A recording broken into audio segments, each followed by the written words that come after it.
Hello kabayan! Always think positive! Good morning po! Ayan, pinapakuluan natin tong ating pork ribs.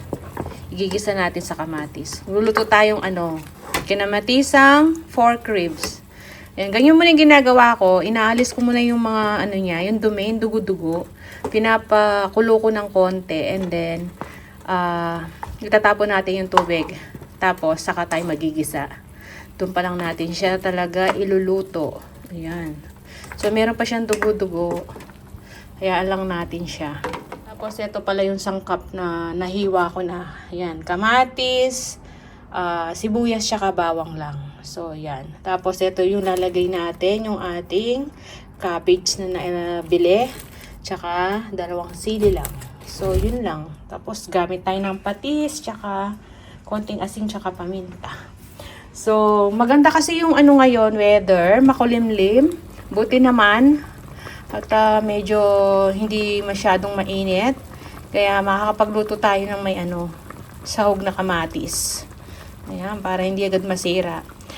Kapag may tira na naman, ipipridge ko na lang siguro.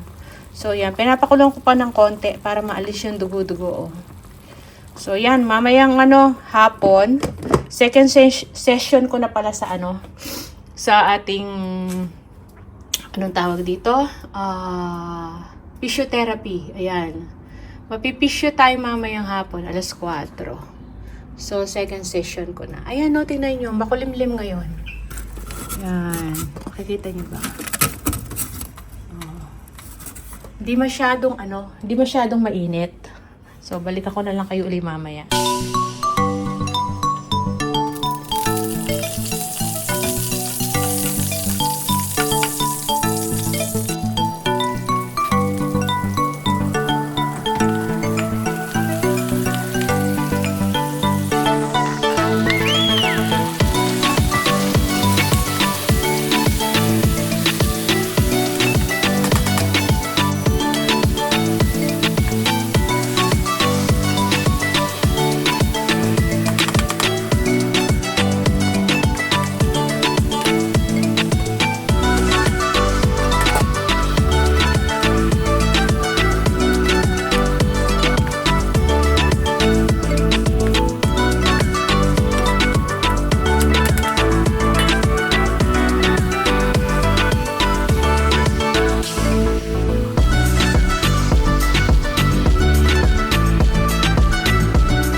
na yung ating kinamatisang pork ribs. Ayan.